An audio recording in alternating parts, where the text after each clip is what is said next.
करीबन एक वीक से बच्चों का ऑनलाइन क्लासेस हो रहा है। क्यों? क्योंकि अभी पॉल्यूशन बहुत ही ज़्यादा है दिल्ली और दिल्ली से सटे कुछ एरिया में, यानी एनसीआर में। तो उसके कारण बच्चों का करीबन एक वीक से ऑनलाइन क्लासेस चल रहा है। सो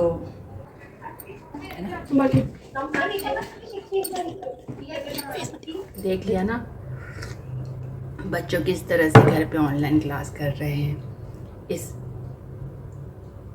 सब कुछ ठीक है, लेकिन क्या है, एयर का क्वालिटी में थोड़ा प्रॉब्लम है। यानी कि AQI का अभी जो लेवल चल रहा है इधर दिल्ली एनसीआर के आसपास वाले जो एरिया है, कुछ एरियो में, जो कि करीबन 300 से 400 के बीच में अभी चल रहा है। पहले थोड़ा ज़्यादा था, लेकिन आज जो है वो करीबन वही 350 या कहीं कहीं 400 के बीच में AQI का लेवल है, जिसके कारण अभी भी बच्चे घर से ही ऑनलाइन क्लास करते हैं। तो आपको क्या लगता है, इससे क्या फ़ायदा है? एयर में सुधार होगा?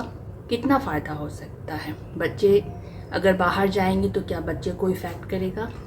बच्चे को प्रॉब्लम होगा? नहीं, इससे ज़्यादा बच्चे को प्रॉब्लम नहीं होगा, क्योंकि वो तो स्कूल में भी सेफ़ है, उनको अच्छा इन्वायरमेंट मिलेगा। लेकिन इससे जो फ़ायदा होगा, व्हीकल्स जो इतने बड़े बड़े बस वगैरह जो इतने ज़्यादा बाहर निकलते हैं, उनका निकलना बंद हो जाएगा, जिसके कारण वो व्हीकल से बहुत सारे ऐसे केमिकल्स उसके स्मोक से, धुएं से निकलते हैं, जिसके कारण वो एयर को पॉल्यूट करते हैं। तो मेन रीज़न जो होता है बच्चों का ऑनलाइन क्लास करने का, ये नहीं कि बच्चे का सेहत पे असर पड़ेगा, इससे एयर में सुधार होगा, क्योंकि कुछ व्हीकल्स में स्टॉप लगेंगे। तो आज मैं यही पॉल्यूशन के बारे में कुछ बात करूँगी। पॉल्यूशन है सबसे ज़्यादा विंटर सीजन में होता है, जो कि अक्टूबर से ही शुरू होने लगता है। अक्टूबर, नवंबर, दिसंबर, जनवरी, इसमें बहुत ही ज़्यादा रहता है। फिर उसके बाद जैसे मई तक पॉल्यूशन जो एयर रहता है उसका बहुत ज़्यादा रहता है, जो कि विंटर का होता है। ये विंटर बहुत ज़्यादा होता है। ये जो पॉल्यूशन है, मेनली जो इंडिया में जो मेन सिटी है, वो सबसे ज़्यादा जो बहुत ज़्यादा होता है कुछ इस एरिया जैसे दिल्ली, मुंबई, राजस्थान, यूपी, ये सब जगह में बहुत ज़्यादा ही पॉल्यूशन होता है। फरीदाबाद, दिल्ली एनसीआर, ये सब एरिया वाले में, चंडीगढ़, तो इस सब में ज़्यादा पॉल्यूशन होता है।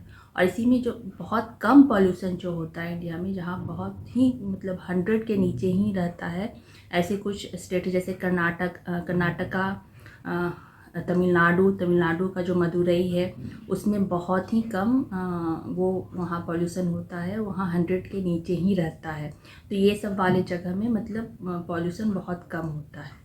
तो आखिर ये पॉल्यूशन इतना ज़्यादा क्यों होने लगता है विंटर सीजन में, इस तरह से कि AQI की को फॉलो करना पड़ता है, उसमें ग्रेप को डालना पड़ता है इस तरह से। तो पॉल्यूशन क्या है? पॉल्यूशन जो है कि वो जब अगर बहुत ज़्यादा होता है तो ऐसा नहीं है कि किसी पर्सन को ही नुकसान करता है, वो पूरा इकोसिस्टम में ही प्रॉब्लम ला के रख देता है। हर चीज़ में प्रॉब्लम हो जाता है। जैसे रिवर है, वहाँ का एरिया का जो रिवर है, या जो भी वहाँ के प्लांट्स हैं, या जो भी चीज़ है, सब में कुछ ना कुछ प्रॉब्लम आता है उस पॉल्यूशन के कारण। और ये पॉल्यूशन जो होता है, मेन एयर का जो कंपोजिशन है, उसमें कुछ टॉक्सिक गैस ज़्यादा मिक्स हो जाते हैं। और ये टॉक्सिक गैस ऐसा नहीं है कि ये कहीं और से आता है। ये जो टॉक्सिक गैस एयर में जो पॉल्यूशन लाता है, उसके क्वालिटी को ख़राब करता है, वो हम लोग के ही कारण होता है। जो हम इंसान जो वर्क करते हैं, उसी वर्क से जो कुछ बनता है, उसी के कारण कुछ ना कुछ एक नया केमिकल क्रिएट हो जाता है। और वो केमिकल जो बनता है वो हमारे स्वास्थ्य के लिए या इकोसिस्टम के लिए सही नहीं होता।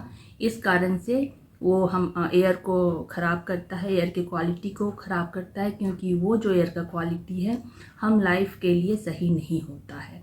तो ये कैसे क्रिएट हो जाता है? तो हम जैसे घर में खाना ही बनाते हैं, तो उस ऐसा नहीं, खाना हम घर में बैठ के अपना काम कर रहे हैं, खाना बना रहे हैं, तो उससे पॉल्यूशन नहीं होता। उससे भी कुछ ना कुछ ऐसा, हम जब खाना बनाते हैं तो उससे जो स्मोक, धुआं निकलता है, तो उसमें भी बहुत सारे ऐसे केमिकल निकलते हैं जो बाहर जाके वो एयर को पॉल्यूट करते हैं। पहला तो ये है।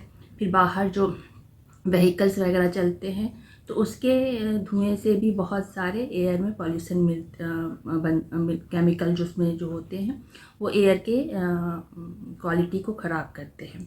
फिर और जैसे कंस्ट्रक्शन का काम चल रहा है या कहीं आग लगाया जा रहा है, कुछ बर्न हो रहा है, तो ये सब बहुत सारे छोटे छोटे जो एक्शन होते हैं उससे कुछ ना कुछ, ऐसा नहीं है कि कुछ अच्छे केमिकल्स भी बनते हैं, साथ में कुछ बैड केमिकल्स, टॉक्सिक केमिकल भी बनते हैं जो कि एयर में पॉल्यूशन लाता है और वो पॉल्यूशन ज़्यादा हो जाता है। और ये मेन ज़्यादा तब होता है विंटर सीजन के समय में, ये बहुत ज़्यादा हो जाता है, एकदम धुंध सा हो जाता है, जैसे स्मोक बन जाता है, वो पूरे बाहर एकदम अंधेरा अंधेरा सा दिखने लगता है। खासकर जब अक्टूबर, जब ठंड शुरू होने वाला रहता है, अक्टूबर का टाइम, तो मेनली 3 बजे के बाद से ये दिखने लग जाता है कि बहुत ही ज़्यादा ये धुंध है, स्मॉग है, और कंफ्यूज हो जाते हैं ये फॉग है कि स्मॉग है, क्योंकि वो विंटर का समय रहता है और हमें लगता है कि अरे ये कहीं फॉग तो नहीं है, लेकिन वो फॉग नहीं होता, वो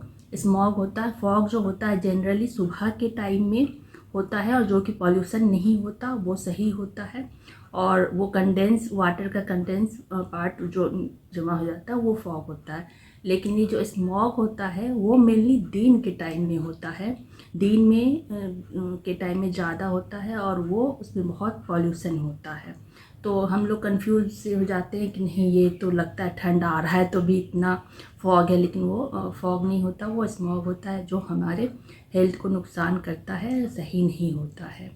तो ये जो स्मॉग बनने का रीज़न क्या है, तो हम जो भी काम करते हैं या व्हीकल्स वगैरह में जो भी धुआं निकलता है या कंस्ट्रक्शन का काम चल रहा है तो उन सब से केमिकल कुछ बन के आता है, जो कि मेन एक जो भी हम मिला जुला के जो भी एक्शन करते हैं या व्हीकल्स के धुएं से, इंजन से, डीजल से, जो भी से जब हम आग जलाते हैं या सबसे, इन सब से कुछ जो टॉक्सिक केमिकल्स निकलते हैं, गैस बन के आते हैं, जैसे कि इसमें से कार्बन डाइऑक्साइड CO2 हो गया, carbon monoxide, sulphur dioxide SO2, फिर नाइट्रोजन ऑक्साइड NO, हाइड्रोकार्बन, और बहुत सारे ऐसे पार्टिकल्स हैं जो कि ये बहुत सारा ऐसा मतलब गैस बनते हैं, जो कि ये गैस जो है, ये केमिकल जो बन के आते हैं वो हमारे हेल्थ के लिए एकदम सही नहीं होता, वो बहुत ही टॉक्सिक होता है। और वैसे में हम बाहर निकलते हैं तो जब हम ब्रीथ लेते हैं उसमें, तो हमारा जो अंदर जो भी ये सब गैस जाता है तो वो एक अलग हमारे लंग्स को ख़राब करता है, या हमें खांसी कफ होता है, फीवर होता है, इस तरह के बहुत सारे प्रॉब्लम होने लगते हैं। तो और हमारे सेल्स टिश्यू भी डैमेज होने लगते हैं इसके कारण। तो इसीलिए इसे हम बोलते हैं कि ये एयर टॉक्सिक है, हमारे लिए अच्छा नहीं है। ये जो धुंध होने लगता है, ये सब गैस जब बनते हैं तो इतना धुंध होने लगता है, वो हमें विज़न ठीक से नहीं होता बाहर में, जैसे लगता है फॉग है। तो ये क्यों होता है, तो इसमें जैसे नाइट्रोजन ऑक्साइड है, तो जब उसका मात्रा बढ़ता है तो उसमें क्या होता है, उसका कलर ब्राउनिश होता है, तो वो जब थोड़ा लेवल बनता है तो थोड़ा सा उसका कलर आता है। फिर ये जैसे नाइट्रोजन ऑक्साइड हो गया NO, और साथ में हाइड्रोकार्बन है, तो हाइड्रोकार्बन बन गया, तो नाइट्रोजन ऑक्साइड और हाइड्रोकार्बन ये सब मिलके एक नया गैस बनाते हैं जो कि होता है वोलेटाइल ऑर्गेनिक कंपाउंड। तो ये एक अलग गैस क्रिएट हो जाता है इसमें, जैसे बहुत सारे बेंजीन वगैरह ये सब टाइप के गैस होते हैं जो कि वो भी बहुत ही टॉक्सिक होता है। तो इसके बन जाने से क्या हो जाता है, जब वोलेटाइल ऑर्गेनिक कंपाउंड बन जाता है तो volatile organic compound plus nitrogen oxide और ये जो है प्लस सनलाइट, इसीलिए ये जो धुंध जो होता है क्या होता है, दिन के ही टाइम में होता है, 2-2:30 बजे के बाद, उस समय पीक सनलाइट होता है। तो ये सनलाइट जब उसमें मिलता है तो फिर क्या बन हो जाता है, तब ओजोन का क्रिएट हो जाता है, हमारे ग्राउंड लेवल में ओजोन बनने लगता है, ओजोन बनता है। और साथ में कुछ है एयरबॉर्न पार्टिकल्स, जिसमें कि बहुत सारे पार्टिकल्स और साथ में वाटर का कम्बिनेशन होता है और बहुत सारे डस्ट वगैरह इसमें होते हैं, तो इस तरह का बन जाता है। और जो कि और ओजोन का जो कलर होता है वो पेल ब्लू कलर का होता है। तो ये सब क्या, सब केमिकल एक साथ जब एयर में मिल जाते हैं जिस एरिया में, जहाँ पे भी ये होता है जिस एरिया में, तो उस एरिया में एक धुंध सा दिखने लगता है, जिसमें कि सब कुछ पार्टिकल्स वगैरह सब एक अलग कलर दिखता है, और उसके कारण हमें सही विजिबिलिटी नहीं दिखता है, वो जैसे फॉगी जैसा दिखने लगता है। तो वही हम बोलते हैं कि वो स्मॉग है, तो इसलिए ये इतना दिखने लगता है। तो यही है पॉल्यूशन।